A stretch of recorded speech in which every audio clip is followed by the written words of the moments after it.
ಹ್ಮ್ ವಿಚಾರ ಚಂದ್ರೋದಯ ಅನ್ನುವ ಗ್ರಂಥದ ಹ್ಮ್ ಪ್ರಥಮ ಕಲಾದಲ್ಲಿ ಹ್ಮ್ ನಾವು ಇಲ್ಲಿಯವರೆಗೂ ಹ್ಮ್ ಕೆಲವು ವಿಚಾರಗಳನ್ನ ಹ್ಮ್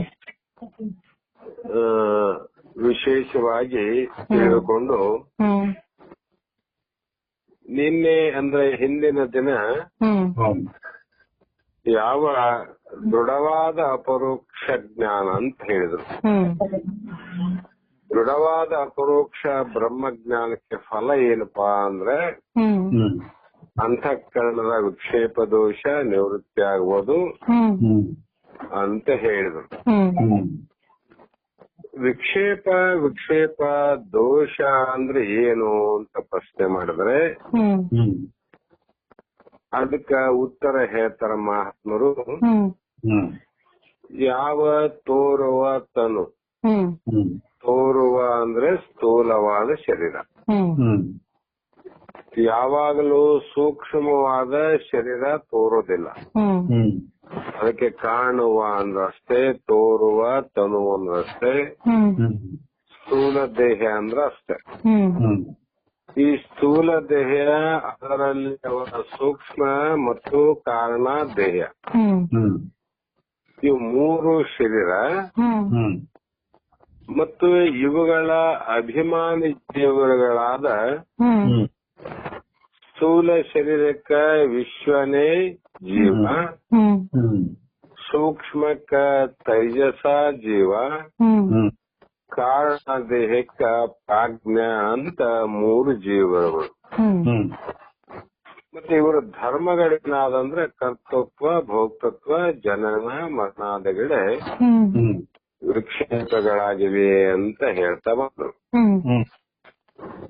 ಮತ್ತೆ ಅಸತ್ಪಾದಕ, ಅಭಾನಾಪಾದಕ ಆವರಣ ಅಂತ ಮೊದಲು ಹೇಳಿದ್ರು. ಅಭಾನಾಪಾದಕ ಆವರಣ ಎಂದ್ರೆ ಏನು ಅಂದ್ರೆ, ಬ್ರಹ್ಮವು ಭಾಷಿಸುವುದಿಲ್ಲ ಅಂದರೆ ಬ್ರಹ್ಮ ಅದು ನಿರಾಕಾರವಾಗಿರುವುದರಿಂದ ಆಕಾರವಾದ ದೇಹ ತೋರಿದಂಗೆ ಬ್ರಹ್ಮ ತೋರುವುದಿಲ್ಲ. ಯಾಕಂದ್ರೆ ಅದು ಸ್ಥೂಲ ಅಲ್ಲ. ನಮ್ಮ ಬ್ರಹ್ಮ ಸ್ಥೂಲ ಅಲ್ಲ ಅದು. ಆ ಕಾರಣ ಅದಕ್ಕೆ ಶರೀರ ಇಲ್ಲ, ಆ ಕಾರಣ ಅದು ತೋರುವುದಿಲ್ಲ ಎನ್ನುವರೇ ಅಭಾನಾಪಾದಕ ಆವರಣ.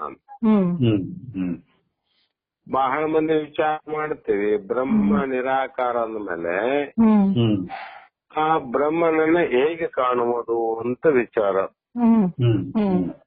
ಆ ಬ್ರಹ್ಮನನ್ನ ಹೇಗೆ ಕಾಣ್ಲಿಕ್ಕೆ ಸಾಧ್ಯ ಅದ, ಈ ಒಂದು ದೋಷ ಕೂಡ ನಿವೃತ್ತಿ ಆಗ್ತದ ಅಂತ ಅರ್ಥ. ಮತ್ತೆ ಗುರುಗಳ ಮುಖದಿಂದ ಅಥವಾ ಗುರುಮುಖದಿಂದ ವೇದಾಂತ ವಾಕ್ಯಗಳ ಶ್ರವಣದಿಂದ ಅಪರೋಕ್ಷ ಬ್ರಹ್ಮಜ್ಞಾನ ಆಗುತ್ತದೆ ಅಂತ ಹೇಳಿದ್ರು. ಅಂದಾಗ ಅಂಥ ವೇದಾಂತ ವಾಕ್ಯಗಳು ಯಾವುವು ಅಂತ ಪ್ರಶ್ನೆ ಮಾಡಿದಾಗ ವೇದಾಂತ ಶಾಸ್ತ್ರಗಳಲ್ಲಿ ಬೇರೆ ಬೇರೆ ಭೇದವಾದಿಗಳ ಶಾಸ್ತ್ರಗಳಲ್ಲಿ ಈ ಬ್ರಹ್ಮಜ್ಞಾನ ದೃಢ ಆಗಲಿಕ್ಕೆ ಸಾಧ್ಯನೇ ಇಲ್ಲ.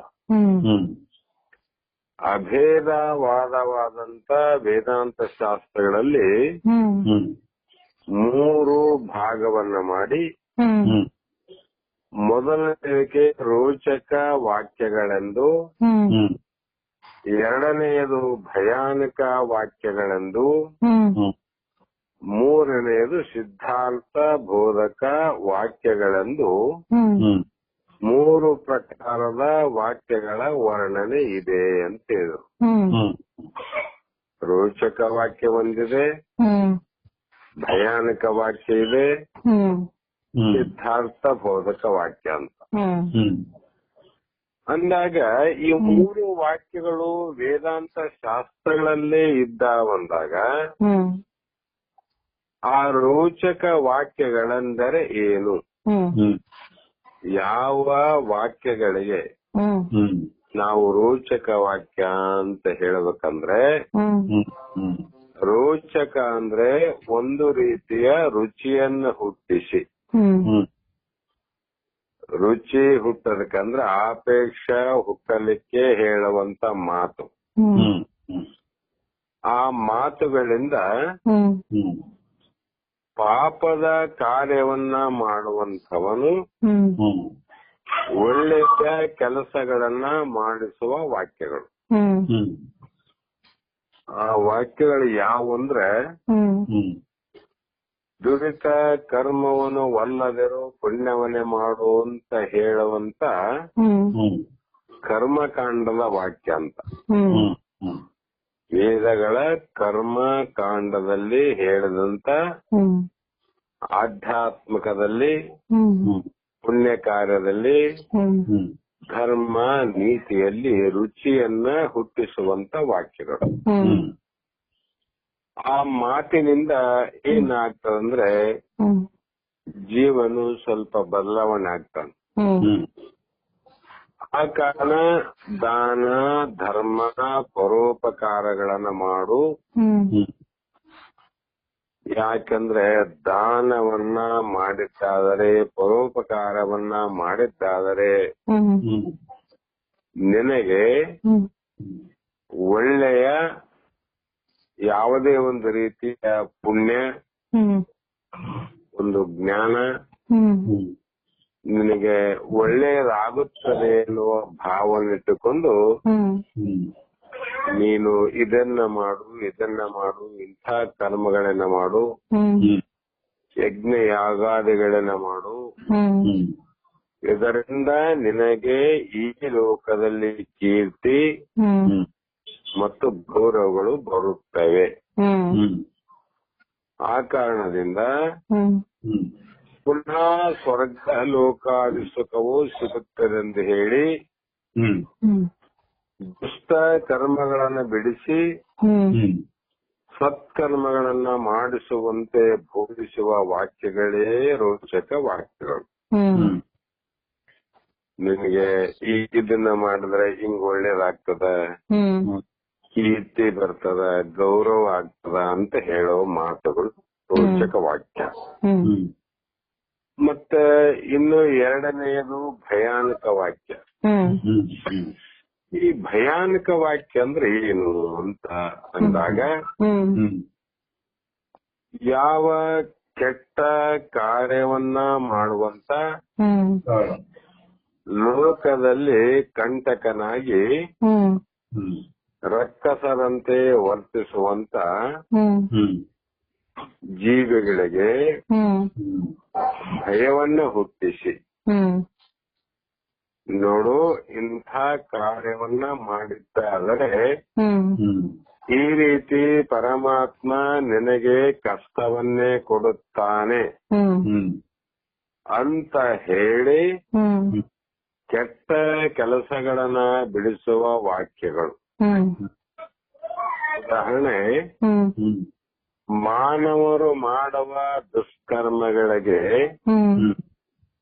ತಕ್ಕ ಪ್ರಾಯಶ್ಚಿತ ಉಂಟಾಗುತ್ತದೆ.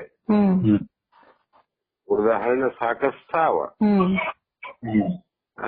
ರಾವಣನ ಉದಾಹರಣೆ ಲೋಕದಲ್ಲಿ ಉಂಟು.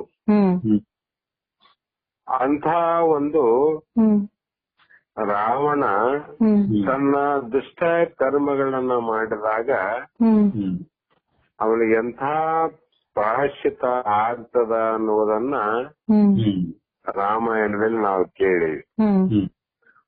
ಅಂದಾಗ ಕೆಟ್ಟ ಕರ್ಮಗಳಿಂದ ಮನುಷ್ಯ ಕೆಟ್ಟವನಾಗುತ್ತಾನೆ. ಆ ಕಾರಣ ನಾವು ಮಾಡುವ ಎಲ್ಲಾ ಕೆಟ್ಟ ಕರ್ಮಗಳನ್ನು ಬಿಟ್ಟು ಸರ್ವಸಾಕ್ಷಿಯಾದ ಪರಮಾತ್ಮನೊಬ್ಬನೇ ನೋಡುತ್ತಿರುವವನು ನೀನು ಮಾಡು ಎಲ್ಲರ ಮೇಲೆ ವಿಶ್ವಾಸವನ್ನ ಇಡೋದಕ್ಕಿಂತ ಎಲ್ಲರಿಗೂ ಆಧಾರವಾಗಿರತಕ್ಕಂತ ಸರ್ವಲೋಕಕ್ಕೂ ಸಾಕ್ಷಿಯಾದಂತ ಸರ್ವರನ್ನೂ ಸಲಹುವಂತ ಒಬ್ಬ ಪರಮಾತ್ಮನೊಬ್ಬನು ನಾವು ಮಾಡುವ ಪ್ರತಿಯೊಂದು ಕಾರ್ಯವನ್ನ ಯಾವಾಗಲೂ ನೋಡುತ್ತಲೇ ಇರುವನು. ಆ ಕಾರಣ ನೀ ಯಾವುದೇ ಕರ್ಮವನ್ನ ಮಾಡುವಾಗ ನನ್ನನ್ನ ನೋಡುವವರು ಯಾರು ಇಲ್ಲ ಅನ್ನುವಂತ ಭಾವನೆಯಿಂದ ಕೆಟ್ಟ ಕರ್ಮಗಳನ್ನ ಮಾಡುವನಿಗೆ ಇಲ್ಲಿಯೂ ಕೆಟ್ಟವನಾಗ್ತಾನ, ಇಲ್ಲಿಯೂ ಅಗೌರವಾಗ್ತದ, ಈ ದೇಹದಲ್ಲಿ ಈ ಲೋಕದಲ್ಲಿ ಅಪಕೀರ್ತಿಗೊಳಗಾಗ್ತಾನ.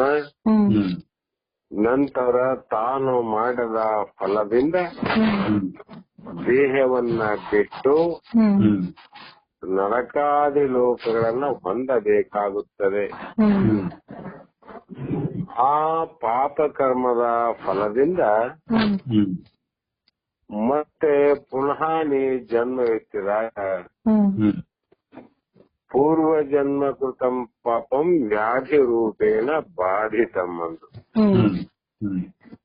ಈ ಜನ್ಮದಲ್ಲಿ ಮಾಡಿದಂತ ಪಾಪದ ಫಲದಿಂದ ನೀನು ಮುಂದಿನ ದೇಹದಲ್ಲಿ ಹುಟ್ಟಿದಾಗ ರೋಗ ರುಜಿನಾದಿಗಳು ಮತ್ತು ಬಡತನಾದಿಗಳು ನನಗೆ ತಪ್ಪಿದ್ದಲ್ಲ ಅಂತ ಹೇಳುವಂತ ವಾಕ್ಯಗಳು ಇವು ಭಯಾನಕ ವಾಕ್ಯಗಳು. ಇವು ಭಯವನ್ನ ಹುಟ್ಟಿಸ್ತಾವ. ಅದರಿಂದ ಅವನು ಒಳ್ಳೆಯ ಮಾರ್ಗವನ್ನ ಹಿಡಿಲಿ ಅನ್ನುವಂತ ಪರಮಾತ್ಮ ಒಬ್ಬನು ನೋಡುವನು ಇದ್ದಾನೆ ಅನ್ನುವಂತ ಕಲ್ಪನೆಯನ್ನ ತಂದು ಕೊಡುವುದೇ ಭಯಾನಕ ವಾಕ್ಯಗಳ ಉದ್ದೇಶ. ಮತ್ತೆ ಇನ್ನ ಒಂದು ಏನು ಹೊಡಿತಮ್ಮ 3ರಲ್ಲಿ ಅಂದ್ರೆ ವೇದದಲ್ಲಿ ಸಿದ್ಧಾರ್ಥ ಬೋಧಕ ವಾಕ್ಯ. ರೋಚಕವೈತು, ಭಯಾನಕ ತಿಳಿದ್ವಿ. ಈಗ ಸಿದ್ಧಾರ್ಥ ಅಂದ್ರೆ ಏನು? ಸಿದ್ಧಾರ್ಥ ಅಂದ್ರೆ ಮೊದಲೇ ಸಿದ್ಧವಾಗಿರುವ ವಸ್ತುವನ್ನು. ಇವೆಲ್ಲ ಸಿದ್ಧವಾದ ವಸ್ತುಗಳಲ್ಲಮ್ಮ. ನರಕ, ನಾಕಾದಿ ಲೋಕ, ಸ್ವರ್ಗಾದಿ ಲೋಕಗಳನ್ನ ನಾವು ಬಹಳ ಪ್ರಯತ್ನವನ್ನ ಮಾಡಿ ಪಡಿಬೇಕವು.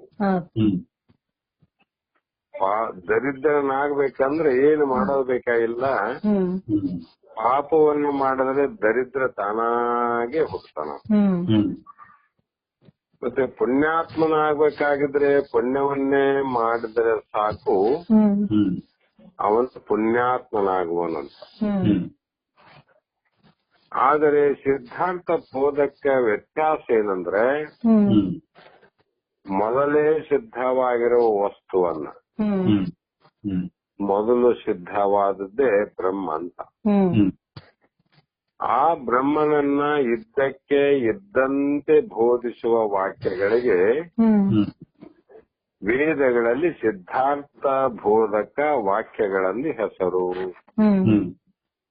ಇದಕ್ಯಾಕೆ ಸಿದ್ಧಾರ್ಥ ವಾಕ್ಯ ಅಂತ ಬಂತಂದ್ರೆ ಮೊದಲೇ ತಯಾರಾದಂತ ಇರುವಂತ ಅನಾದಿ ಬ್ರಹ್ಮ. ಈ ಸಿದ್ಧಾರ್ಥ ಬೋಧಕ ವಾಕ್ಯಗಳಲ್ಲಿ ಮತ್ತೆ 2 ಪ್ರಕಾರ.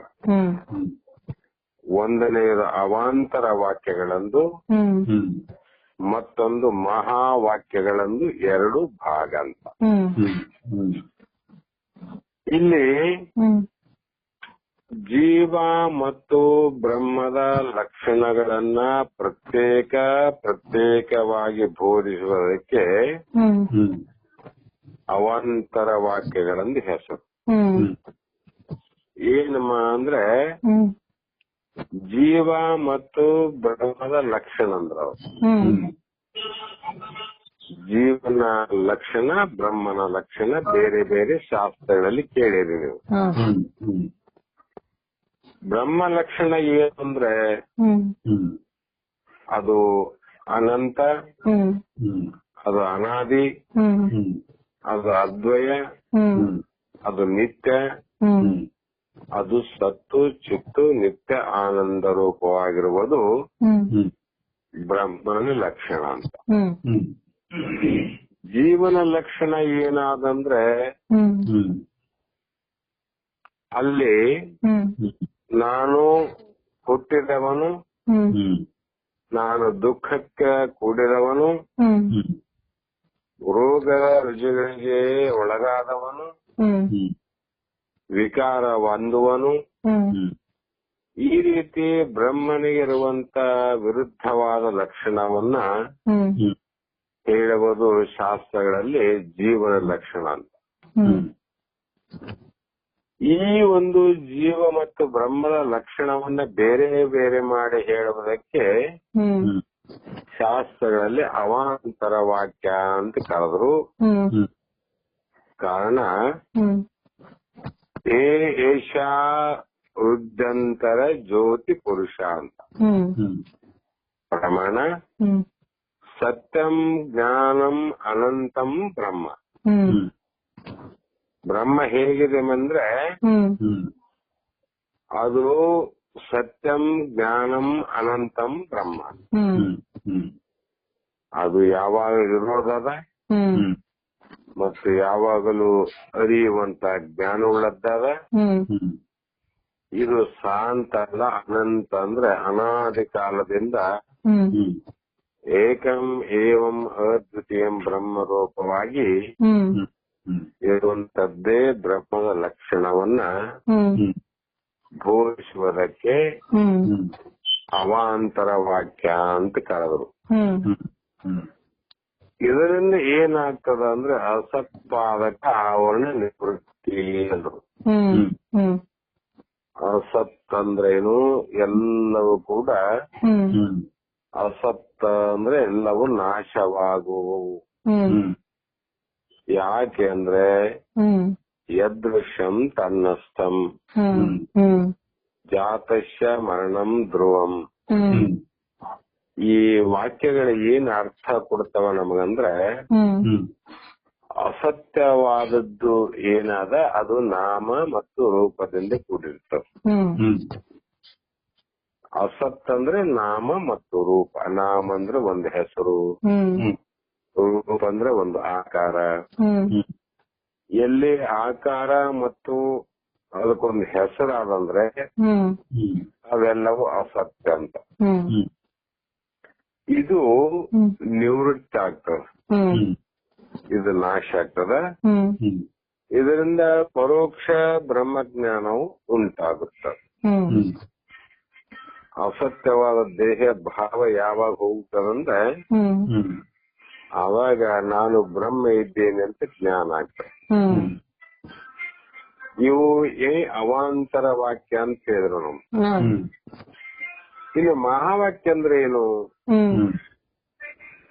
ಮಹಾವಾಕ್ಯಕ್ಕ ಜೀವ ಬ್ರಹ್ಮರ ಏಕತೆಯನ್ನು ಬೋಧಿಸುವ ವಾಕ್ಯಗಳಿಗೆ ಮಹಾವಾಕ್ಯಗಳಂತ ಹೆಸರು. ಜೀವನು ಬೇರೆಲ್ಲ, ಬ್ರಹ್ಮನು ಬೇರೆಲ್ಲ. ನಿನ್ನೆ ನೋಡಿದ ಮರ, ಇವತ್ತು ನೋಡಿದ ಒಂದು ಮರ, ನಿನ್ನೆ ನೋಡಿದ್ದು ಅದೇ, ಇವತ್ತು ನೋಡಿದ್ದು ಅದೇ ಅನ್ನುವಂತ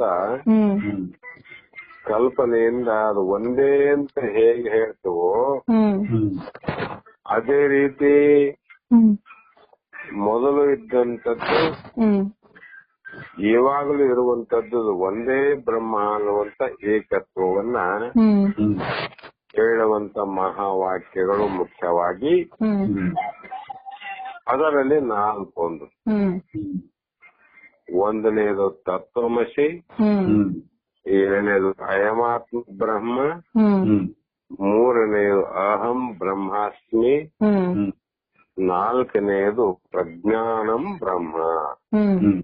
ಇವೇ ಮಹಾವಾಕ್ಯಗಳು. ಈ ವಾಕ್ಯಗಳು ಏನು ಮಾಡ್ತಾವಂದ್ರೆ ನಮ್ಮ ಮರೆತಂತ ನೆನಪು ಹೋಗಿರತಕ್ಕಂತ ನಮ್ಮ ಮೂಲ ಸ್ವರೂಪ ಬೋಧಕವಾದ ಪದಗಳು. ನಮ್ಮ ಮೂಲ ಸ್ವರೂಪ ಯಾವುದು ಅಂದ್ರೆ ಅದು ಆತ್ಮ ಅಥವಾ ಪರಮಾತ್ಮ. ಆ ಒಂದು ಅನುಭವವನ್ನ ಯಾವ ವಾಕ್ಯದಲ್ಲಿ ಇರುತ್ತದೆಯೋ ಅದುವೇ ಮಹಾವಾಕ್ಯ. ಇಂಥ ಮಹಾವಾಕ್ಯ ಶ್ರವಣದಿಂದ ಕೇಳೋದರಿಂದ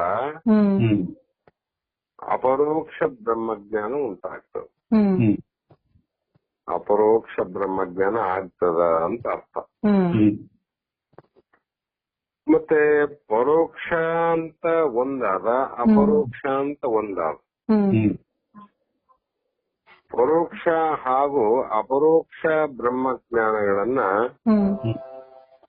ನಾವು ಹೇಗೆ ತಿಳಿದುಕೊಳ್ಳಬೇಕು ಅಂದಾಗ ಅಂಥ ಜಟಿಲವಾದಂತ ಸ್ವರೂಪವನ್ನ ನಾವು ಉದಾಹರಣೆ ಪೂರ್ವಕವಾಗಿ ತಿಳ್ಕೋಬೇಕು ವಿನಃ ಬರೀ ವಾಕ್ಯದಿಂದ ತಿಳಿಲಿಕ್ಕೆ ಸಾಧ್ಯ ಇಲ್ಲ. ಅದಕ್ಕಾಗಿ ಉದಾಹರಣೆ ಪೂರ್ವಕವಾಗಿ ನನಗೆ ಹೇಳ್ರಿ ಅಂದಾಗ ಇಲ್ಲಿ ನೀವೆಲ್ಲ ಕೇಳಿದಂತೆ ದಶಮನ ದೃಷ್ಟಾಂತದಿಂದ ಇದನ್ನು ಚೆನ್ನಾಗಿ ತಿಳಿದುಕೊಳ್ಳಬಹುದು. ದಶಮ ಪುರುಷ ಅಂತ ಹೇಳೋಣ. ಹಾಗಾಗಿ ಇಲ್ಲಿ ಕೂಡ ಇನ್ನೊಂದು ಸಲ ವಿಚಾರ ಮಾಡದೆ. ಒಂದು ಆಶ್ರಮ ಇತ್ತು. ಆ ಆಶ್ರಮದಲ್ಲಿ ಶ್ರೋತ್ರಿಯ ಬ್ರಹ್ಮನಿಷ್ಠ ಗುರುಗಳಿದ್ರು. ಆ ಗುರುಗಳ ಹತ್ತಿರ 10 ಮಂದಿ ಶಿಷ್ಯರು ಪಾಠವನ್ನ ಕೇಳ್ತಾ ಇದ್ರು, ಅಧ್ಯಯನವನ್ನ ಮಾಡ್ತಿದ್ರು. ಅಂತ ಒಂದು ಸಂದರ್ಭದಲ್ಲಿ ಯಾವುದೋ ಒಂದು ದಿನ ಪೂರ್ವ ಕಾಲ ಅಂದ್ರೆ ಬೆಳಗ್ಗೆ ಯಾವ ಕಾಲ, ಆ ಪೂರ್ವ ಕಾಲ ಹೇಗಿತ್ತು ಅಂದ್ರೆ ಈ ಕಡೆ ಪೂರ್ತಿ ಬೆಳಕುನು ಅಲ್ಲ, ಪೂರ್ತಿ ಕತ್ತಲೂನು ಅಲ್ಲ. ಅದಕ್ಕೆ ಪೂರ್ವ ಕಾಲ ಅಂತೀವಿ. ಅಂಥ ಬೆಳಗ್ಗೆಯ ಸಮಯದಲ್ಲಿ ಆ ಗುರುಗಳಿಗಾಗಿ ಹೂವು, ಪತ್ರೆ, ಹಣ್ಣು ಮುಂತಾದವುಗಳನ್ನ ತರಲು ಆ 10 ಮಂದಿಯೂ ಶಿಷ್ಯರು ಗುರುಗಳ ಅಪ್ಪಣೆಯನ್ನ ಪಡೆದು ಕಾಡಿಗೆ ಹೊರಟರು. ಈಗ ಕಾಡಲ್ಲಿರ್ತಕ್ಕಂತ ಪತ್ರೆ, ಹಣ್ಣು, ಹೂವು ತರಬೇಕಂತ ಹೋದ್ರು. ಎಲ್ಲರೂ ಒಂದೇ ದಿಕ್ಕಿಗೆ ಹೋಗುವುದಕ್ಕಿಂತ ವಿಚಾರ ಮಾಡಿದ್ರು, ಒಬ್ಬೊಬ್ಬರು ಒಂದೊಂದು ದಿಕ್ಕಿಗೆ ಹೋಗಿ ಪುನಃ ಸಂಜೆಯ ವೇಳೆಗೆ ಎಲ್ಲರೂ ಒಟ್ಟಿಗೆ ಬಂದು ಒಂದು ನಿರ್ದಿಷ್ಟವಾದ ಜಾಗದಲ್ಲಿ ಕೂಡಿ ಎಲ್ಲರೂ ಮತ್ತೆ ಜೊತೆಯಾಗಿ ಆ ಸಮಯಕ್ಕೆ ಹೋಗೋಣ ಅಂತ ಅವರು ಪರಸ್ಪರ ಮಾತಾಡಿಕೊಂಡ್ರು. ಅದೇ ಪ್ರಕಾರ ಒಬ್ಬೊಬ್ಬರು ಒಂದೊಂದು ದಿಕ್ಕಿಗೆ ಹೋದ್ರು. ಆ ಹೋದಂತವರು ಎಲ್ಲರೂ ತಮ್ಮ ಕೈಲಾದಷ್ಟು ಸಾಧ್ಯವಾದಷ್ಟು ಹಣ್ಣು, ಹಂಪಲು, ಗಡ್ಡೆ, ಗೆಣಸು ಇವೆಲ್ಲ ತಗೊಂಡು ಬಂದ್ರು ನಮ್ಮ. ಅವಾಗ ಎಲ್ಲಿಗೆ ಬಂದ್ರು ಅಂದ್ರೆ ಮೊದಲೇ ಬೇರೆ ಬೇಕಾದ್ರೆ ಹೋಗುವಾಗ ಮಾತಾಡ್ಕೊಂಡಿದ್ರು. ವಾಪಸ್ಸು ಎಲ್ಲರೂ ಇಲ್ಲಿಗೆ ಬರ್ಬೇಕಂತ ಏನು ಜಾಗ ನಿರ್ಣಯ ಮಾಡಿದ್ರು. ಆ ಸ್ಥಳದಲ್ಲಿ ಎಲ್ಲರೂ ಬಂದು ಕೂಡಿದ್ರು. ಕೂಡಿದಾಗ ಈ ಅಡವಿಯಲ್ಲಿ ಭಯಂಕರವಾದ ಕ್ರೂರವಾದ ಮೃಗಗಳು ಇರುವುದರಿಂದ ಮತ್ತೆ ನಾವು ಬರುವಾಗ ಒಬ್ಬೊಬ್ಬರು ಒಂದೊಂದು ಕಡೆ ಹೋಗಿವಿ. ಮತ್ತೆ ಸುರಕ್ಷಿತವಾಗಿ ಎಲ್ಲರೂ ಬಂದು ಸೇರಿದ್ದೇವೆಯೋ ಅಥವಾ ಇಲ್ಲವೋ ಅಂತ ಒಂದ್ಸಲ ಎಣಿಸಿ ನೋಡೋಣ ಅಂತ ಒಬ್ಬನ ಲೆಕ್ಕ ಮಾಡಕ್ ಮಾಡಿ ನೋಡಿ ಎಣಸ ತೊಡಗಿದ. ಅವನು ಎಣಿಸ್ತಾ ಸ್ವಲ್ಪ ಮಂದ ಬುದ್ಧಿಯವನಿದ್ದವನು. ಮಂದ ಬುದ್ಧಿ ಅಂತ ಗೊತ್ತಲ್ಲ. ಆ ಮಂದ ಬುದ್ಧಿಯುಳ್ಳವನಾಗಿದ್ದ ಕಾರಣ ಆ ಎದುರಿಗಿದ್ದ 9 ಜನರನ್ನ ಎಣಿಸಿ 10ನೇವನಾದ ತನ್ನನ್ನೇ ಬಿಟ್ಟು ಬಿಟ್ಟನು. ಯಾರನ್ನ ಬಿಟ್ಟನ? ತನ್ನನ್ನೇ ಬಿಟ್ಟನು. ಆಗ ಒಬ್ಬನು ಇನ್ನೂ ಬಂದಿಲ್ಲ ಅಂದ 10 ಮಂದಿ ಬರ್ಬೇಕಾಗಿತ್ತಲ್ಲ. ಅವಾಗ ಅವನೇನಂದ, ಇನ್ನೊಬ್ಬನು ಬಂದಿಲ್ಲಪ್ಪ ಅಂದ. ಆವಾಗ ಎಲ್ಲರಿಗೂ ಸ್ವಲ್ಪ ವಿಚಾರ ಬಂತು. ಮತ್ತೊಬ್ಬ 9-10 ಮಂದಿಯಲ್ಲಿ ಇನ್ನೊಬ್ಬ ದೊಡ್ಡ ಸಿಕ್ಕಾಮಣಿ. ಅವನಿಗೆ ಸಂಖ್ಯೆನೇ ಗೊತ್ತು, 1, 2, 3 ಅನ್ನೋದೇ ಗೊತ್ತಿರ್ತಿದ್ಲ ಅವನಿಗೆ. ಅಂತ ಸಿಕ್ಕಾಮಣಿ ಅದೇ ಪ್ರಕಾರ ಮೊದಲಿನವಂತೆ ಎಣಿಸಿ ಇನ್ನೂ ಒಬ್ಬನು ಎಲ್ಲೋ ಹೊರಟು ಹೋಗಿದ್ದಾನೆ ಅಂತ ಅವನು ಅಂತ 7ನೇದವ. ಇದೇ ಪ್ರಕಾರ ಆ 10 ಜನರು ತಮ್ಮನ್ನು ಬಿಟ್ಟು ಉಳಿದ 9 ಜನರನ್ನು ಎಣಿಸಿ 10ನೇವನು ಇಲ್ಲ. ಅಷ್ಟಕ್ಕೆ ಸುಮ್ಮನೆ ಆಗಲಿಲ್ಲ ಅವರು. 10ನೇವನು ಇಲ್ಲ ಅಂದ್ರೆ ನಾವು ಎಲ್ಲರೂ ಕಾಡುಗಳಲ್ಲೇ ತಿರುಗಾಡವರು. ಅವನು ಕಾಡಿನಲ್ಲಿ ಇದ್ದಾಗ ಕಾಡಲ್ಲೇ ಇರುವಂತ ಕ್ರೂರ ಮೃಗಗಳು ಅವು ಏನಾದರೂ ಅನಾಹುತ ಮಾಡಿರಬಹುದು ಅಂತ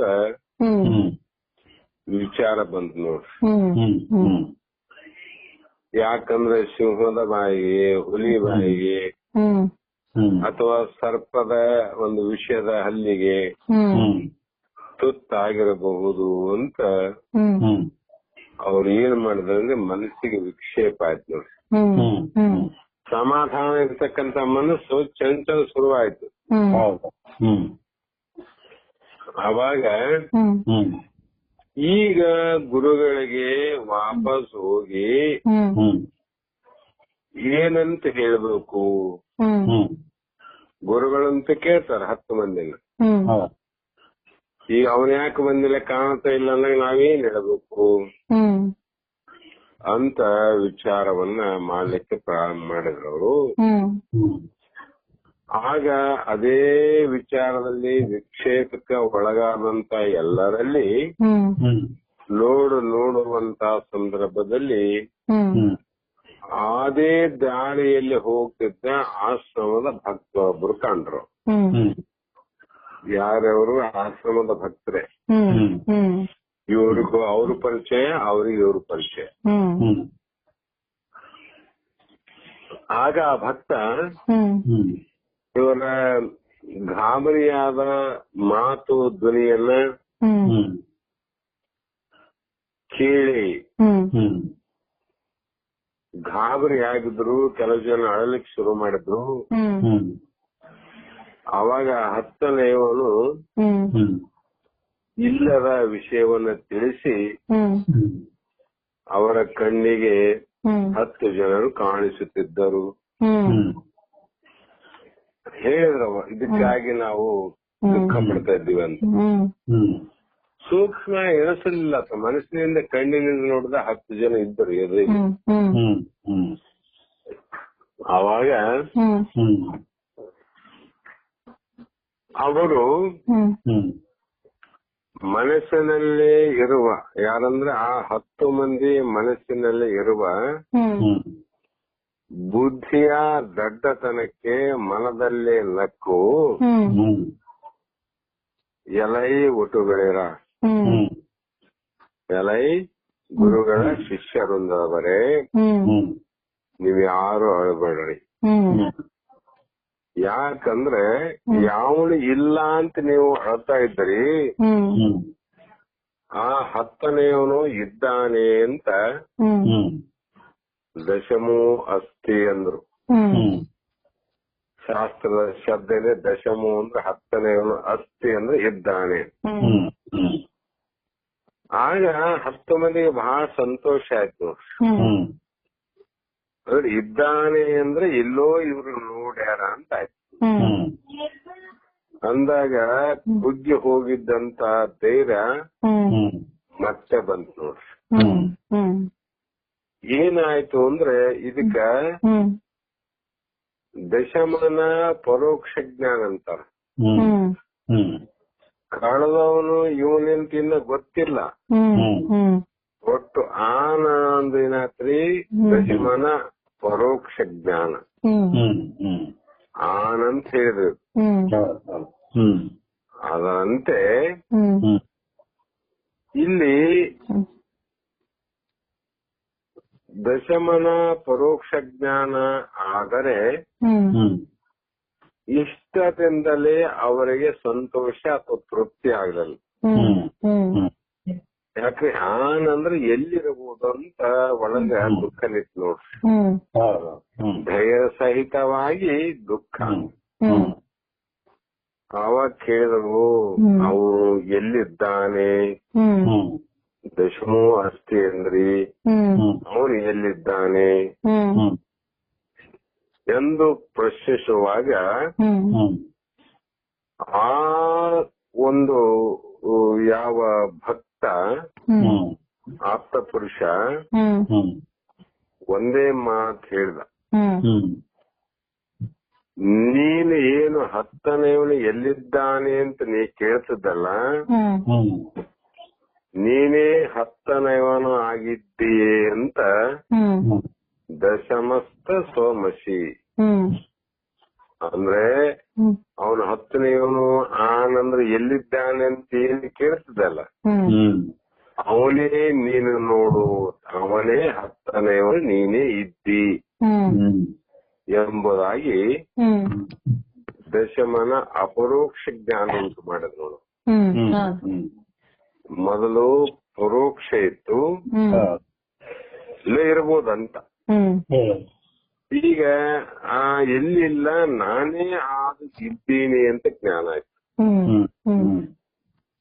ಈ ಜ್ಞಾನವನ್ನ ಉಂಟು ಮಾಡಿಕೊಟ್ಟರು. ಅದರಂತೆ ನೀವು ಏನು ಮಾಡ್ಲಿಕ್ಕೆ ತಪ್ಪು ಅಂದ್ರೆ ಎಣಿಸುವಾಗ ಎದುರಿಗೆ ಇರುವವರನ್ನ ಮಾತ್ರ ಎಣಿಸಿ, ಎಣಿಸುವ ನಿಮ್ಮನ್ನೇ ಮರೆತು ದುಃಖಿಸುತ್ತಾ ಇದ್ದೀರಲ್ಲ ಅಂದಾನು. ಎಂಥ ಪಗಡದಪ್ಪ, ನೀವು ಮಾಡಿದ್ರೆ ಸರಿಯಾದ ಇಲ್ಲಂತಲ್ಲ.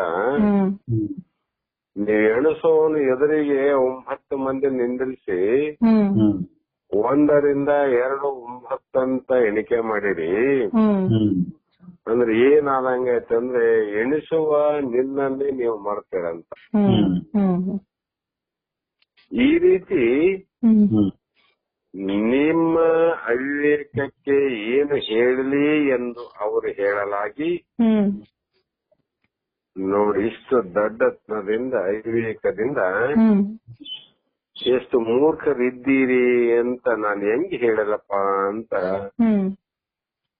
ಅವರು ಹೇಳಲಾಗಿ, ಆ 10 ಮಂದಿಯು ತಮ್ಮ ಮೂರ್ಖತನಕ್ಕೆ ನಾಚಿ ಅವರಿಗೆ ನಮಸ್ಕರಿಸಿ ಸಂತೋಷದಿಂದ ಆ ಸ್ಥಳಕ್ಕೆ ಹೊರಟು ಹೋದ್ರು ಅಂತ ದಶಮನ ಕಥೆ. ಇದ್ರಾಗ ಏನಾಯ್ತಮ್ಮ ಅಂದ್ರೆ, ತಮ್ಮನ್ನ ತಾವು ಮರೆತು ಎಣಿಸೋದಕ್ಕಾಗಿ ಒಬ್ರು ಇಲ್ಲ ಅಂತ ದುಃಖ ಆಯ್ತು ನೋಡ್ರಿ. ತಾನು ಎಣಿಸೋನು ತನ್ನ ತಾನು ಮರೆತು ದುಃಖಕ್ಕಾಗಿ ಇಲ್ಲ ಆದ ವಿನಃ ತನ್ನನ್ನ ಲೆಕ್ಕಕ್ಕೆ ಹಿಡ್ಕೊಂಡಿದ್ರೆ ಈ ದುಃಖನೇ ಆಗ್ತದಿಲ್ಲ ಅಂತ. ಅಂದ್ರೆ ನಮ್ಮ 10ನೇವನನ್ನ ಅವನು ತಂದು ಕೊಡ್ತೇನು, 10ನೇವನನ್ನ ಎಲ್ಲೋ ಕಳೆದಿದ್ದ, ಎಲ್ಲೋ ಹೋಗಿದ್ದ ಅಂತವನ್ನ ಹುಡುಕಿ ಆಗ್ಲಿ ಬೇರೆ ರೂಪದಿಂದ ಅವನನ್ನ ಅಲ್ಲಿ ಕರ್ಕೊಂಡು ಬಂದಿಲ್ಲ. ತಾವಿದ್ದ ಜಾಗದಲ್ಲಿ 10 ಮಂದಿ ಯಾರ ತಮ್ಮನ್ನ ತಾವು ಮರೆತ ಕಾರಣಕ್ಕಾಗಿ ಈ ದುಃಖಕ್ಕೆ ಹೇಗೆ ಒಳಗಾದರು ಮತ್ತೆ ಪುನಃ ಹೇಳಿದಾಗ ಸಂತೋಷದಿಂದ ಆಪದಂತ ಹೋದ್ರು ಅಂತಾರ. ಆ ಕಾರಣ ಮುಂದ ಇದು ಕೂಡ ಹೇಳ್ತಾರಮ್ಮ. ಹೇಗೆ ಅಂದ್ರೆ ದೃಷ್ಟಾಂತ ಕೊಟ್ಟು ಹೇಳ್ರಂದ್ರಲ್ಲ, ಅದಕ್ಕ ಇಲ್ಲಿ ದಾಷ್ಟಾಂತ ಈ ದೃಷ್ಟಾಂತ ಆದ್ರೆ ಈ ದ್ರಾಷ್ಟಾಂತ ಏನ್ ಹೇಳ್ತದಂದ್ರೆ ನಮ್ಮಲ್ಲಿ ಇರುವಂತ ಕರ್ಮೇಂದ್ರಿಯ ಪಂಚಕ, ಕರ್ಮೇಂದ್ರಿಯ ಅಂತ ವಾಕ್ ಪ್ರಾಣಿ ಪಾದ ಗುದ ಗುಹ, ಜ್ಞಾನೇಂದ್ರ ಅಂದ್ರೆ ಅವು 5, ಸೊಕ್ಕು ಜೀವೆ ನೇತ್ರ ಗ್ರಹ ಅಂತ ಏನ್ ಹೇಳ್ತಾ ಬಂದಲ್ಲ ಅವು 5, 10 ಆದವಲ್ಲಿ ಇಲ್ಲಿಗೆ. ಮತ್ತೆ ಪ್ರಾಣ ಅಪಾನ ವ್ಯಾನ ಉದಾನ ಸಮಾನ ಅನ್ನುವಂತ ಪಂಚವಾಯುಗಳು 15 ಆದವು. ಮತ್ತೆ 15ರಲ್ಲಿ ಭೂತ ಪಂಚಕ ಅಂದ್ರೆ ಆಕಾಶ, ವಾಯು, ಅಗ್ನಿ, ಜಲ ಮತ್ತು ಭೂಮಿ, ಇವು ಪಂಚ ಭೂತಗಂತ. ಇಲ್ಲಿ 20 ಆದ್ರು ನೋಡ್ರಿ. ಆಮೇಲೆ ಇನ್ನ 5 ಅಂತಃಕರಣ, ಮನ ಬುದ್ಧಿ ಚಿತ್ತ ಜ್ಞಾತೃ ಅಂತಃಕರಣ ಅಂತ ಏನಾವಮ್ಮ, ಇವು 25. ಮತ್ತು ಅವಿದ್ಯ ಅನ್ನುವಂಥದ್ದು, ಕಾಮ ಅನ್ನುವಂಥದ್ದು, ಕರ್ಮ ಅನ್ನುವಂಥದ್ದು ನಮ್ಮಲ್ಲಿ ಅವರಿವೆಲ್ಲ. ಅವಿದ್ಯ ಅಂದ್ರೆ ಅಜ್ಞಾನ, ಕಾಮ ಅಂದ್ರೆ ಇಚ್ಛೆ ಅಥವಾ ಅಪೇಕ್ಷೆ, ಮತ್ತು ಅದಕ್ಕೆ ಕರ್ಮಗಳು, ಅದು ಅಲ್ಲದೆ ತೋರುವಂತ ಸ್ಥೂಲ ದೇಹ, ಕೊನೆಗೆ 10ನೇದು ಜೀವ. ಇಷ್ಟೆಲ್ಲ ಸೇರಿದಾಗ ತತ್ವಗಳು ಬಹಳ ಆಗ್ತಾವ. ಹೀಗೆ ದೇಹಾದಿ ಸಂಘದಿಂದ ಒಟ್ಟು 10 ವಸ್ತುಗಳು ಇರುವುದರಿಂದ ಇವು ನಾವು ಭಾಗ ಮಾಡೋದಕ್ಕಿಂತ ಒಟ್ಟೊಟ್ಟಿಗೆ ವಿಚಾರ ಮಾಡೋದು. ಏನಂದ್ರೆ ಕರ್ಮೇಂದ್ರಿಯ 1, ಜ್ಞಾನೇಂದ್ರಿಯ 2, ಪ್ರಾಣ 3, ಭೂತ ಪಂಚಕ 4, ಅಂತಃಕರಣ 5, ಅವಿದ್ಯ 6, ಕಾಮ 7, ಕರ್ಮ 8, ಸ್ಥೂಲ ದೇಹ 9, 10ನೇ ಜೀವ. ಹೀಗೆ ದೇಹಾದಿ ಸಂಘಾತದಲ್ಲಿ ಒಟ್ಟು 10 ವಸ್ತುಗಳು ಇರುವುದರಿಂದ ವೇದಾಂತ ಶಾಸ್ತ್ರದಲ್ಲಿ ದೃಷ್ಟಾಂತವನ್ನು ಯಾಕೆ ಕೊಟ್ರು ಅಂದ್ರೆ ರಾಷ್ಟ್ರಾಂತರದಲ್ಲಿ ವಿಶೇಷವಾಗಿ ದಶಮನ ದೃಷ್ಟಾಂತವನ್ನೇ ತೆಗೆದುಕೊಳ್ಳುತ್ತಾರೆ. ಈ ದಶಮನ ದೃಷ್ಟಾಂತ ಹೇಳಲಾರ್ದ ಶಾಸ್ತ್ರಗಳು ಮುಂದಕ್ಕ ಹೋಗ್ಲಿಕ್ಕೆ ಬರೋದಿಲ್ಲ ಅಂತ. ಕಾರಣ ಏನಾಗಿದೆ ಇಲ್ಲಿ ಅಂದ್ರೆ ಈ ಅಜ್ಞಾನಿಯಾದ ಜೀವನು ಏನಾಗ್ಯದಮ್ಮ, ಅಲ್ಲಿ ಮೂರ್ಖನಿಗೆ ಮಂದ ಬುದ್ಧಿಯುಳ್ಳ ಶಿಷ್ಯ ಅಥವಾ ದಡ್ಡನಾದಂತ ಶಿಷ್ಯ ತಮ್ಮ ಮುಂದಿರುವ 9 ಮಂದಿನ ಎಣಿಸಿ ತನ್ನನ್ನೇ ಮರೆತು ಬಿಟ್ಟ. ಅದರಂತೆ ಇಲ್ಲಿ ಕೂಡ ಜೀವನು ಯಾರೇ ಅಜ್ಞಾನಿಯಾದ ಜೀವನು, ದಡ್ಡನಾದ ಭಕ್ತ ಇದ್ದಂಗ ಶಿಷ್ಯ ಇದ್ದಂಗ ಅಜ್ಞಾನಿಯಾದ ಜೀವನು ತನ್ನನ್ನು ಬಿಟ್ಟು ಎದುರಿಗೆ ಕಾಣುವಂತ 9 ವಸ್ತುಗಳನ್ನೇ ಸೇರಿ ಈ 9 ಹೇಳಿಕಂತ ಬಂದ್ರು. ಸ್ಥೂಲ ದೇಹ, ಕರ್ಮ, ಕಾಮ, ಅವಿದ್ಯ, ಅಂತಃಕರಣ, ಭೂತ ಪಂಚಕ, ಪ್ರಾಣ ಪಂಚಕ, ಜ್ಞಾನೇಂದ್ರ ಪಂಚಕ, ಕರ್ಮೇಂದ್ರ ಪಂಚಕ, ಇವೆಲ್ಲ ಜೀವನ ಎದುರಿಗೆ ತೋರುವಂತ ವಸ್ತುಗಳು. ಇವುಗಳಲ್ಲಿ ಸೇರಿ ಅವುಗಳ ಧರ್ಮಗಳನ್ನ ತನ್ನ ಮೇಲೆ ಆರೋಪಿಸಿಕೊಂಡು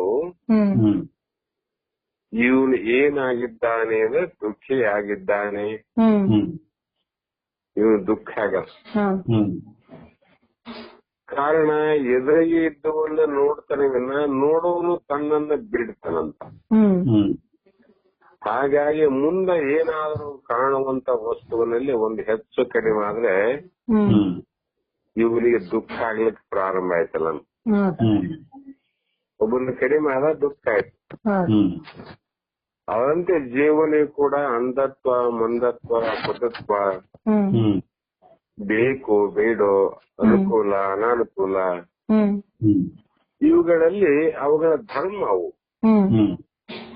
ದೇಹದ ಧರ್ಮ, ಮನಸ್ಸಿನ ಧರ್ಮ, ಬುದ್ಧಿಯ ಧರ್ಮ, ಆಮೇಲೆ ನೋಟದ ಧರ್ಮ.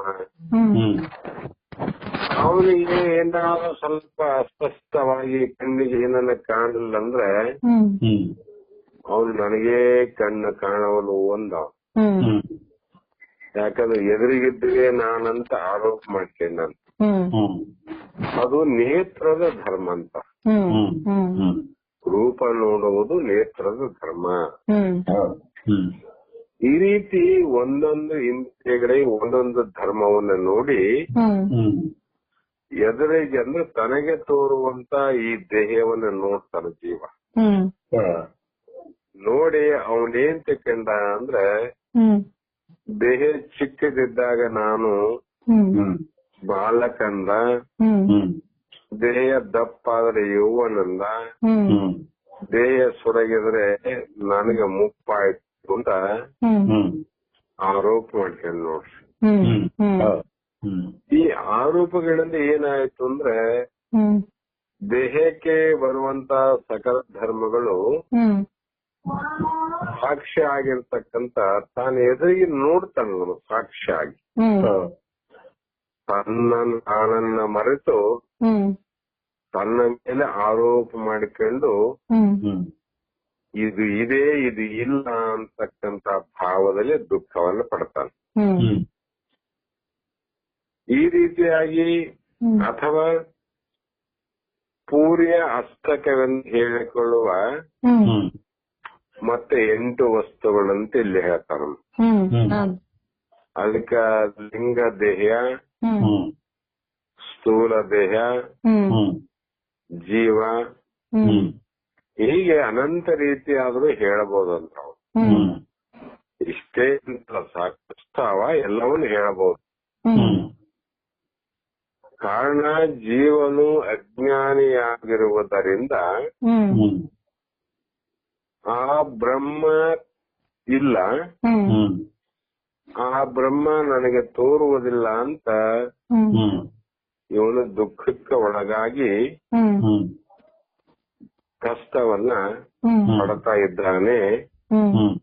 ಕಾರಣ ಏನಂದ್ರೆ ನಾನು ಬ್ರಹ್ಮವಿಲ್ಲ, ತನ್ನ ತಾನಿಲ್ಲ ಅಂತ ಹೆಂಗ್ ತಿಳ್ಕೊಂಡಿದ್ದ, ಅದರಂಗ ಬ್ರಹ್ಮ ನಾನಲ್ಲ ಅಂತ ತಿಳ್ಕೊಂಡ ಕಾರಣ ಅವನು ದುಃಖ ಆಗ್ಯದ. ಯಾವಾಗ ಅಂಥ ಸಂದರ್ಭದಲ್ಲಿ ಆ ಯಾವ ಆಶ್ರಮದ ಭಕ್ತ ಬಂದು 10ನೇವನು ನೀನೇ ಅಂತ ಹೇಳಿದಾಗ ಹೇಗೆ ಅವರಿಗೆ ಆನಂದ ಆಯ್ತೋ ಅದೇ ರೀತಿ ಸದ್ಗುರುಗಳು ನಮಗ ಬ್ರಹ್ಮವಿದೆ ಎಂದಾಗ ಪರೋಕ್ಷ ಬ್ರಹ್ಮಜ್ಞಾನ ಆಗ್ತವ್ರಿ. ಬ್ರಹ್ಮ ಇಲ್ಲದೆ ಜಗತ್ತು ಆಗ್ಲಿಕ್ಕೆ ಸಾಧ್ಯ ಇಲ್ಲ. ಆಧಾರ ಬ್ರಹ್ಮ, ಅದೇ ಮಾಯೆ. ಆ ಆಧಾರವಾಗಿರ್ತಕ್ಕಂಥ ಬ್ರಹ್ಮನ ಆಶೆಯಲ್ಲಿ ಮಾಯೆ ಹೊಂದಿದೆ. ಅದಕ್ಕ ಇಂಥ 14 ಲೋಕ ನಾನಾ ತರವಾಗಿರ್ತಕ್ಕಂಥ ವೈಚಿತ್ರ ವಿಶೇಷ ವೈಶಿಷ್ಟ್ಯತೆಗಳು ಇವೆಲ್ಲ ತೋರ್ಬೇಕಾಗಿದ್ರೆ ಬ್ರಹ್ಮನಿದ್ದಾನೆ. ಅದಕ್ಕೆ ತೋರ್ತಾವಂದಾಗ ಗೊತ್ತಾಯ್ತು ಈಗ ಬ್ರಹ್ಮ ಒಬ್ಬನು ಇದ್ದಾನೆ ಅಂತ ಅಂದಾಗ ಆ ನೀನೇ ಆ ಬ್ರಹ್ಮವೇ ನೀನಾಗಿದ್ದಿ ತತ್ವಮಸಿ ಏನ್ ಹೇಳ್ತದಮ್ಮ? ತತ್ ತ್ವಮ್ ಅಸಿ. ತತ್ ಅಂದ್ರೆ ಬ್ರಹ್ಮ, ತ್ವಮ್ ಅಂದ್ರೆ ಜೀವ, ಅಸಿ ಅಂದ್ರೆ ಇದ್ದಿ. ಆ ಬ್ರಹ್ಮನೇ ಜೀವ, ನೀನಿದ್ದಿ ಅಂತ ಹೇಳಿದಾಗ ಅಪರೋಕ್ಷ ಬ್ರಹ್ಮಜ್ಞಾನವಾಗಿ ಆತನ ಆನಂದವನ್ನು ಪಡ್ತಾನಂದ್ರೆ ಸುಖದಿಂದ ಇರುತ್ತಾನೆ ಅಂತ ಅರ್ಥ. ಹೀಗೆ ಜ್ಞಾನದ ಸ್ವರೂಪ, ಅದರ ಪೂರ್ಣತೆ ಮತ್ತು ಅದರ ಲಾಭ ಅಂದ್ರಷ್ಟೇ, ಫಲಗಳಂದ್ರಷ್ಟೇ. ಜ್ಞಾನದ ಸ್ವರೂಪ ಹೇಗಿರ್ತದಂದ್ರೆ ಆತ್ಮ ಅನಾತ್ಮವನ್ನ ಬೇರ್ಪಡಿಸಿ ತಾನು ಆತ್ಮ ಸ್ವರೂಪನೇ ಎಂದು ತನಗಿಂತ ಭಿನ್ನವಾದ ಪದಾರ್ಥವು ಇದ್ದರೂ ಕೂಡ ಅವೆಲ್ಲವೂ ಅನಾತ್ಮವೇ ಎಂದು ತಿಳಿಯುವುದೇ ಜ್ಞಾನ. ಜ್ಞಾನ ಅಂದ್ರೆ ಏನ್ ಬೇರೆ ಇಲ್ರಿ. ಅದು ಆತ್ಮ ಯಾವುದು, ಅನಾತ್ಮ ಯಾವುದು, ಆತ್ಮ ಲಕ್ಷಣ ಏನು, ಅನಾತ್ಮ ಲಕ್ಷಣ ಏನು, ಆತ್ಮ ಶಾಶ್ವತ, ಅನಾತ್ಮ ಅಶಾಶ್ವತ, ಹೀಗೆ ವಿರುದ್ಧವಾದ ವಿಚಾರದಲ್ಲಿ ವಿವೇಕದಿಂದ ಬೇರ್ಪಡಿಸಿ ಬೇರ್ಪಟ್ಟ ನಂತರ ಯಾವುದು ಆತ್ಮ ಇದೆಯೋ ಅದೇ ನನ್ನ ಸ್ವರೂಪನೆಂದು. ಅದಕ್ಕೆ ಬಹಳ ಸಲ ಎಲ್ಲವನ್ನ ತಿಳಿದು ಅನಾತ್ಮವಾದ್ದೆಲ್ಲವನ್ನ ಅಳಿದು ಆ ಅಡ್ಡದ ಮೇಲೆ ಉಳಿದಂತ ಸ್ವರೂಪ ಏನದ ಅದೇ ನೀನು ಅಂತ ಶಾಸ್ತ್ರ ಇದೆ. ಅಷ್ಟೇ ನೀನು. ಹೀಗೆ ಆತ್ಮ ಅನಾತ್ಮವನ್ನ ಬೇರ್ಪಡಿಸಿ ತಾನು ಆತ್ಮ ಸ್ವರೂಪನೆಂದು ತನಗಿಂತ ಬೇರೆಯಾದ ಪದಾರ್ಥವು ಅನಾತ್ಮವೆಂದು ತಿಳಿಯುವುದೇ ಜ್ಞಾನ. ನನಗಂದ್ರೆ ಏನ್ರಿ? ಬ್ರಹ್ಮ ಆತ್ಮ. ಆ ಪ್ರತ್ಯೇಗಾತ್ಮ ಏನದ ಅದನ್ನ ಇದ್ದೇನೆ. ನನಗಿಂತ ಬೇರೆ ಏನ್ ತೋರ್ತಾವ ಎಲ್ಲವೂ ಅನಾತ್ಮ. ಸೇರಿ ಸಂಪತ್ತು, ಸತಿ, ಸುತ, ಮಿತ್ರ, ಕಳತ್ರ, ಅಧಿಕಾರ, ಅಂತಸ್ತು ಇವೆಲ್ಲವೂ ಏನು ತೋರ್ತವ ಅಂದ್ರೂ ಕೂಡ ಅವೆಲ್ಲವೂ ಕೂಡ ಯದೃಶ್ಯಂ ತನ್ನಸ್ಥಂ. ಅವೆಲ್ಲ ಅನಾತ್ಮ. ಹೀಗೆ ಬೇರ್ಪಡಿಸಿದ ಮೇಲೆ ಒಂದ್ಸಲ ಬೇರ್ಪಟ್ಟ ಮೇಲೆ ಅನಾತ್ಮವಾದಂತ ವಸ್ತುಗಳಲ್ಲಿ ಕೂಡದಿರುವುದೇ ಅದರ ಫಲ. ಏನ್ ಕೊಡಬಾರ್ದ್ರಿ ಅಂದ್ರೆ ದೇಹಗಳು ಬಹಳ ಅವಲ್ರಿ. ಎಲ್ಲಾ ಸ್ಥೂಲ ದೇಹಗಳವ. ತಂದೆ ತಾಯಿದು ಸ್ಥೂಲವಾದದ್ದು ದೇಹ, ಮಗ ಮಗಳದು ಸ್ಥೂಲವಾದ ದೇಹ, ಬಂಧು ಬಾಂಧವರು ಕೂಡ ಸ್ಥೂಲವಾದ ದೇಹಗಳೇ.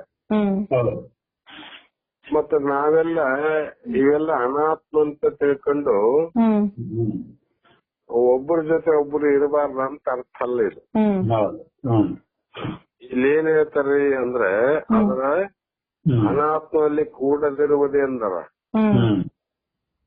ನಾವ್ ದಿವ್ಸ ಕೂಡ್ತೀವಲ್ರಿ ಮನೆಗೆ, ಅಪ್ಪ ಅಮ್ಮ ತಂದೆ ತಾಯಿ ಮಕ್ಕಳು ಮೊಮ್ಮಕ್ಕಳು ಸೊಸೆ ಬಂಧು ಬಾಂಧವ್ರು ಎಲ್ಲ ಕೊಡ್ತೀವಿ. ಜಗತ್ತೆಲ್ಲವೂ ಕೂಡ ಹಂಗೆ ಅದ. ಎಲ್ಲ ಅನಾತ್ಮ ಅಲ್ಲ ಜಗತ್ತು.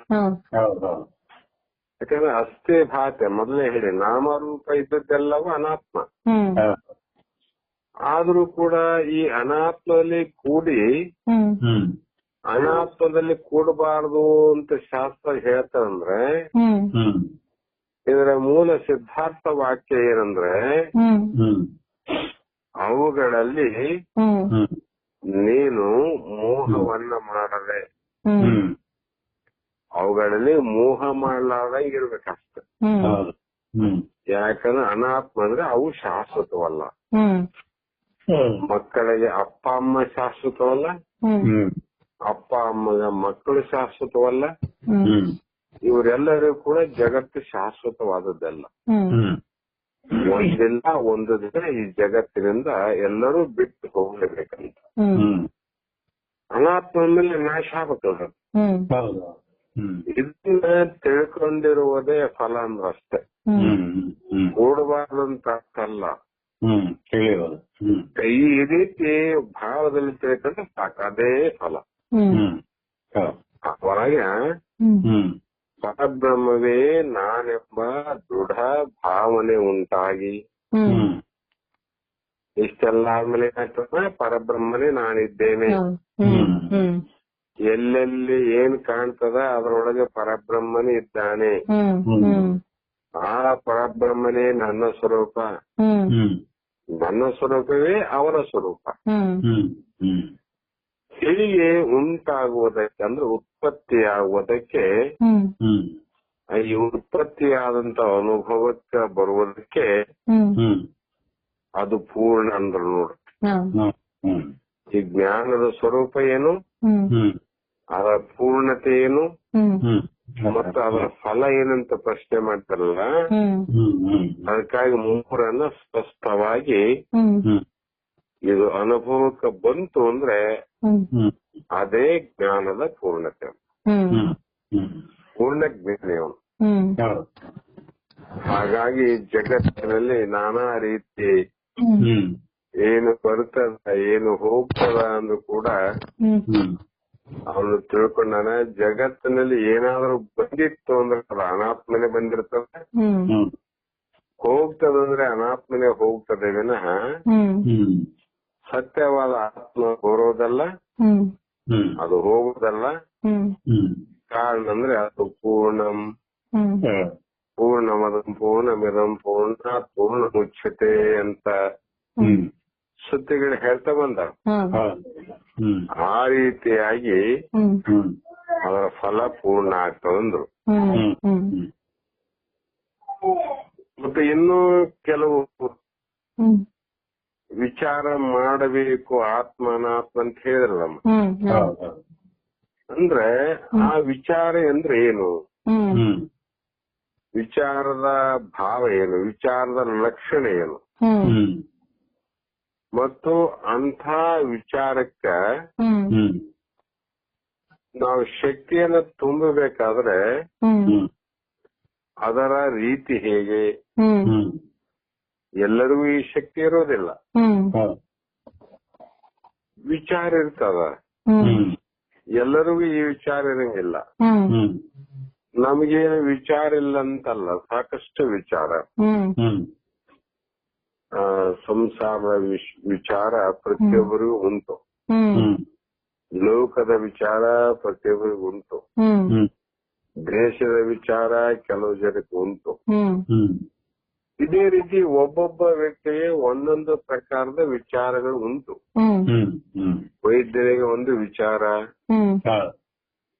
ಆಮೇಲೆ ವಕೀಲನಿಗೆ ಒಂದು ವಿಚಾರ, ರೈತರಿಗೆ ಒಂದು ವಿಚಾರ, ವ್ಯವಹಾರಕರಿಗೆ ಒಂದು ಬಗೆಯ ವಿಚಾರ. ಮತ್ತೆ ವಿಚಾರ ನಮ್ಗೆ ಆವಂತ ಅರ್ಥ ಆಯ್ತಲ್ರಿ. ಆದ್ರೆ ಇಲ್ಲಿ ಕೇಳುವಂತ ವಿಚಾರ ಎಂದ್ರೇನು ಅಂದಾಗ ನಮಗ್ ಗೊತ್ತಿದ್ದ ವಿಚಾರ ಅಲ್ಲ ಅಂತ ಅರ್ಥ ಆಯ್ತು ನೋಡ್ರಿ. ಇಲ್ಲಿ ವಿಚಾರ ಅಂದ್ರೆ ಆತ್ಮ ಅನಾತ್ಮಗಳನ್ನು ಅನ್ವಯ ವ್ಯತಿರೇಕ ಯುಕ್ತಿಯಿಂದ ಬೇರ್ಪಡಿಸಿ, ಆತ್ಮ ಅನಾತ್ಮವನ್ನ ಹೇಗೆ ಬೇರ್ಪಡಿಸ್ಬೇಕು ಅಂದ್ರ ಇದನ್ನ ಯಾವುದೇ ಪ್ರಕಾರ ಹೊಡಿಬಾರದು, ಕಡಿಬಾರದು, ಕೊಯ್ಯಬಾರದು, ಮುರಿದಿರಬಾರದು. ಆಮೇಲೆ ಇವು ಎರಡು ಬೇರೆ ಆಗ್ಬೇಕು ನೋಡ್ರಿ. ಲೋಕದಲ್ಲಿ ಇವೆಲ್ಲ ಮಾಡಕ್ ಬರ್ತದ್ರಿ. ಒಂದೇ ಬಂಗಾರ ಬೇರ್ಪಡಿಸಕ್ ಬರ್ತದ, ಒಂದು ಕಬ್ಬಿಣವನ್ನ ತುಂಡು ಮಾಡಕ್ ಬರ್ತದ, ಒಂದು ಕಟ್ಟಿಗೆಯನ್ನ ಎರಡು ಮಾಡ್ಲಿಕ್ ಬರ್ತದ. ಒಂದು ಬಟ್ಟೆ ಇದ್ರೆ ಎರಡು ತುಣುಕು ಮಾಡಕ್ ಬರ್ತಾರ. ಜಗತ್ತಿನಲ್ಲಿ ಅನಾತ್ಮವಾದಂತ ಯಾವುದೇ ವಸ್ತು ಇದ್ರೂ ಕೂಡ ಅದನ್ನ ಎರಡು ಮಾಡ್ಲಿಕ್ಕೆ ಬರ್ತದೆ. ಆದ್ರೆ ಒಂದೇ ಕಡೆ ಸೇರಿದಂತ ಆತ್ಮ ಅನಾತ್ಮಗಳನ್ನ ಬೇರ್ಪಡಿಸ್ಬೇಕಂದ್ರೆ ಅದಕ್ಕೆ ಬಹಳ ವಿಚಾರ ಬೇಕಂದ. ವಿಚಾರದಿಂದನೇ ಬೇರ್ಪಡಿಸೋಕೆ ವಿನಃ ಬೇರೆ ಪ್ರಕಾರ ಇದನ್ನ ಬೇರ್ಪಡಿಸಕ್ ಬರುದಿಲ್ಲ.